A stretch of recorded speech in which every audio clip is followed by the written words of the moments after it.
এই মন্দিৰটোৰ নাম আছিল শংকৰ মন্দিৰ। আচলতে সেই সময়ত মন্দিৰ শব্দটো ৰাইজৰ মাজত সন্ধালনিকৈ জনপ্ৰিয় আছিল। সেই সময়ৰ সৰল ৰাইজে মন্দিৰ, নামঘৰ এইবোৰৰ পাৰ্থক্য তেনেকৈ দেখা নাছিল, সকলোকেই মন্দিৰ হিচাপে গ্ৰহণ কৰিছিল। যদিও বা মন্দিৰ আৰু নামঘৰৰ বা কীৰ্তন ঘৰৰ পাৰ্থক্য আছে, তৎসত্বেও সেই সময়ত ৰাইজে সকলো এনেকুৱা আধ্যাত্মিক অনুষ্ঠানক হয় গোসাঁই ঘৰ বুলি কৈছিল, নহয় মন্দিৰ বুলি কৈছিল, আৰু কোনোৱে নামঘৰ বা কীৰ্তন ঘৰ বুলি অভিহিত কৰিছিল। আমাৰ ৰাইজেও যদিও বা ইয়াত বিগ্ৰহ নাই, ভাগৱত প্ৰতিষ্ঠা হৈছিল, তৎসত্বেও অনুষ্ঠানটো ভাগৱত মন্দিৰ বুলিয়ে অভিহিত কৰিছিল।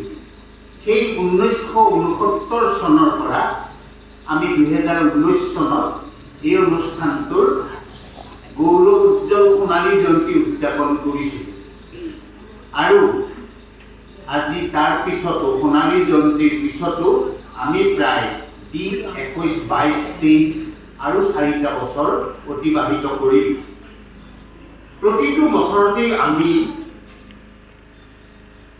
ফাগুন মাহৰ অথবা চ'ত মাহত যিটো পূৰ্ণিমা তিথি হয়, যিটো তিথিত ফল্গু উৎসৱ বা ফাকুৱা উৎসৱ উদযাপন কৰা হয়, সেই তিথিটোকে আমি আমাৰ বাৰ্ষিক অনুষ্ঠানৰ তিথি হিচাপে গ্ৰহণ কৰোঁ। কাৰণ মাঘী পূৰ্ণিমাটো আমাৰ অঞ্চলৰ, বিশেষকৈ আমাৰ অঞ্চলৰ প্ৰাণকেন্দ্ৰস্বৰূপ কলাইগাঁৱত যিটো ভাগৱত মন্দিৰ আছে তাক উদযাপন কৰা হয়। দ্বিতীয়তে পৰৱৰ্তী যিটো পূৰ্ণিমা, আমাৰ ইয়াত বাসুদেৱ মন্দিৰ বুলি, বাসুদেৱ থান বুলি আন এটি আধ্যাত্মিক অনুষ্ঠান আছে, তেওঁলোকে উদযাপন কৰে পৰৱৰ্তী পূৰ্ণিমা তিথিটো। সেইবাবে আমি তাৰ পিছৰ পূৰ্ণিমা, অৰ্থাৎ কেতিয়াবা ফাগুনৰ শেষত আৰু কেতিয়াবা চ'তৰ আৰম্ভণিতে এই তিথিটো পৰে, এইবেলিও চ'ততে পৰিছে।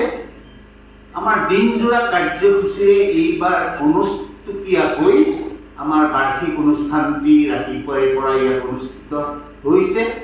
বতৰে অকণমান, প্ৰকৃতিয়ে অকণমান সকলোকেই আমাক অসুবিধাত পেলাইছে, যদিও ঈশ্বৰে আকৌ দয়া কৰিছে। এতিয়া লাহে লাহে আমাৰ ভক্ত সমাজ আহিবলৈ আৰম্ভ কৰিছে। আমি অতিশয় আনন্দিত আৰু গৌৰৱান্বিত যে আমাৰ মাজত সুদূৰ যোৰহাটৰ পৰা আহি উপস্থিত হৈছে পৰম শ্ৰদ্ধাস্পদ এগৰাকী বৈষ্ণৱ সংস্কৃতিৰ সাধক, কৃষ্ণ সংস্কৃতিৰ সাধক, ভাগৱত প্ৰবচক, ভাগৱত ব্যাখ্যাকাৰ বা টীকাকাৰ বা ভাষ্যকাৰ শ্ৰীযুত অনিল তাঁতী বাপজু। মই জয় জয় তেখেতলৈ আমাৰ আন্তৰিক সেৱা নিবেদন কৰিছোঁ। চেঙাপথাৰৰ দৰে এটা পিছপৰা অঞ্চলত তেখেতৰ পদধূলিয়ে আমাক ধন্য কৰিছে। আমি তেখেতৰ প্ৰতি শ্ৰদ্ধা আৰু ভক্তি ভৰা সেৱা নিবেদন কৰিছোঁ। আমি বিশ্বাস কৰোঁ যে ভাগৱত পাঠৰ জৰিয়তে মানুহ ভগৱতমুখী হ'ব, আমাৰ অঞ্চলৰো ৰাইজ ক্ৰমে ভগৱতমুখী হ'ব আৰু এটা আধ্যাত্মিক জীৱন যাপন কৰিব, এটা নৈতিক উচ্চ জীৱন যাপন কৰিব। এই আধ্যাত্মিক তথা নৈতিক উচ্চতাইহে মানুহক প্ৰকৃত মানুহ ৰূপে গঢ়িব পাৰে আৰু মানুহক ভগৱতমুখী কৰিব পাৰে। যি কি নহওক, আমি গোটেই দিনজোৰা অনুষ্টুপীয়া কাৰ্যসূচী হ'লেও ৰূপায়ণ কৰি এতিয়া আমাৰ শেষৰ কাৰ্যসূচীটো ৰূপায়ণ কৰিব খুজিছোঁ। সেই কাৰ্যসূচী হ'ল ভাগৱত পাঠ। শাস্ত্ৰৰ উত্তম গীতা ভাগৱত, এই উত্তম শাস্ত্ৰ ভাগৱত, আমাৰ যে পুৰাণ আছে 18খন, সেই 18খনৰ শ্ৰেষ্ঠ পুৰাণখন ভাগৱত পুৰাণখন আজি পাঠ হ'ব। আপোনালোক সদৌতিয়ে জানে, আমাৰ অঞ্চললৈকে কেইবাগৰাকীও বৰেণ্য বিদ্যুৎ পুৰুষ আহি গৈছে। জগত বনীয়া বাপগৰাকীৰ নাম আমি স্মৰণ কৰিছোঁ, পুৰন্দৰ হাজৰিকা বাপগৰাকীৰ নাম আমি এই শুভক্ষণত স্মৰণ কৰিছোঁ। আমাৰ মাজত অন্যান্য কেইবাগৰাকীও বাপ ইয়ালৈকে আহি ভাগৱত ব্যাখ্যা কৰিছে।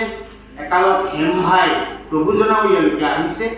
গতিকে আজি আমি আনন্দিত আৰু গৌৰৱান্বিত অনিল তাঁতীৰ দৰে শ্ৰীমন্ত শংকৰদেৱ সংঘৰ এগৰাকী প্ৰচাৰক, যি অসমৰ এটা বৃহত্তৰ, অসমৰে নহয় সমগ্ৰ উত্তৰ পূৰ্বাঞ্চলৰ এটা বৃহত্তম আধ্যাত্মিক সংস্কৃতিৰ অনুষ্ঠান, কৃষ্ণ সংস্কৃতিৰ অনুষ্ঠান, যি অনুষ্ঠানে অসমবাসীক সমগ্ৰ ভাৰতবৰ্ষ তথা বিশ্বত পৰিচিত কৰিবলৈ সক্ষম হৈছে।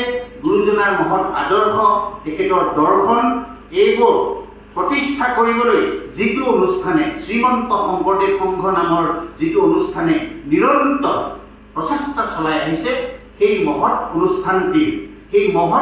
অনুষ্ঠানটিৰ এগৰাকী সাধক, এগৰাকী সেৱক, এগৰাকী প্ৰচাৰক, শ্ৰদ্ধাস্পদ শ্ৰীযুত অনিল তাঁতী বাপজনে আজি ভাগৱত পাঠ কৰিব। মই আপোনালোকৰ সৈতে বাপজনাক পৰিচয় কৰি দিব খুজিছোঁ। আমাৰ মাজত আহি উপস্থিত হৈছে আমাৰ অতিকৈ আদৰৰ শ্ৰদ্ধাৰ অনিল তাঁতী বাপজনা। তেখেতক আমাৰ মন্দিৰ পৰিচালনা সমিতিৰ মাননীয় সম্পাদক ডাঙৰীয়াই জয়ে জয়ে এখনি গামোচাৰে আমাৰ ভক্তি ভৰা শ্ৰদ্ধা নিবেদন কৰিছে। ইয়াৰ পিছতে আমাৰ মন্দিৰ পৰিচালনা সমিতিৰ সভাপতি কুলেন্দ্ৰ ডেকা বাপজনাই এখনি চেলেং চাদৰেৰে তেখেতক আদৰ অভ্যৰ্থনা যাচিব।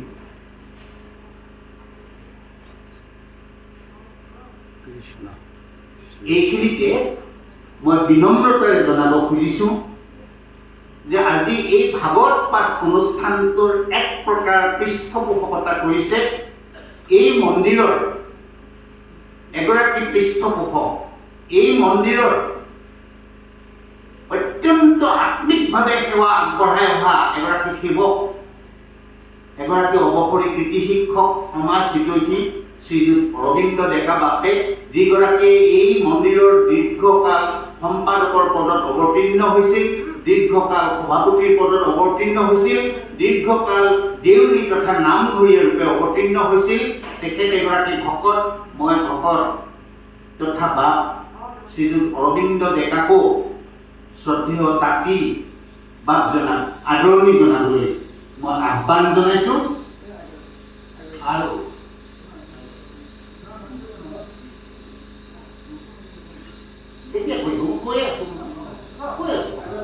গতিকে মই তেখেতক আগবঢ়াই দিছোঁ, তেখেতৰ বক্তব্যসহ শ্ৰদ্ধেয় তাঁতী বাপজনাক আদৰণি জনাব। মই এইখিনিতে ক'ব খুজিছোঁ যে আজিৰ এই অনুষ্ঠানটোত সমস্ত ব্যয় অতি আত্মিকভাৱে, অতি আন্তৰিকতাৰে তেখেতে ৰাইজলৈ নিবেদন কৰিছে। আজিৰ এই অনুষ্ঠানটোৰ সমস্ত ব্যয়েই নহয়, তেখেতে উৎসৰ্গিত কৰিছে নিশাৰ মহাপ্ৰসাদ। আপোনালোকে নিশা মহাপ্ৰসাদ গ্ৰহণ কৰিব পাৰিব। আৰু আটাইখিনি ব্যয় বহন কৰাৰ কাৰণে আমি মন্দিৰ পৰিচালনা সমিতিৰ তৰফৰ পৰা তেখেতক আমাৰ আন্তৰিক শ্ৰদ্ধা, কৃতজ্ঞতা আৰম্ভণিতে জ্ঞাপন কৰিছোঁ। তেখেতৰ পৰিয়ালবৰ্গকো আমাৰ শ্ৰদ্ধা ভৰা কৃতজ্ঞতা জ্ঞাপন কৰিছোঁ আৰু শলাগ জ্ঞাপন কৰিছোঁ।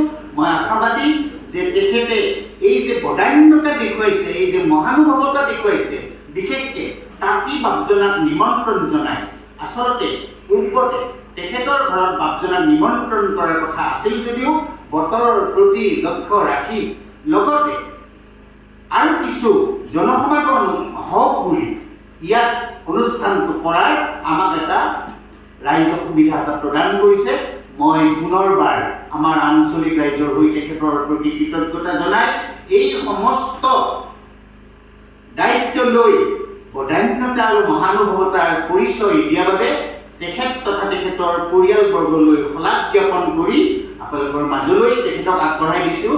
তেখেতৰ শ্ৰীমুখ নিশ্চিত দুআষাৰ কথাৰে শ্ৰদ্ধেয় তাঁতী বাপগৰাকীক আদৰণি জনাব, সম্ভাষণ জনাব। এয়া মই মাইক্ৰফোনটো আমাৰ শ্ৰদ্ধেয় অৰবিন্দ ডেকা বাপজনাক আগবঢ়াই দিছোঁ। কৃষ্ণ জয় গুৰু কৃষ্ণ। শ্ৰদ্ধাৰ আঞ্চলিক ভাগত সম্পাদক সম্পাদক আৰু আজি আমাৰ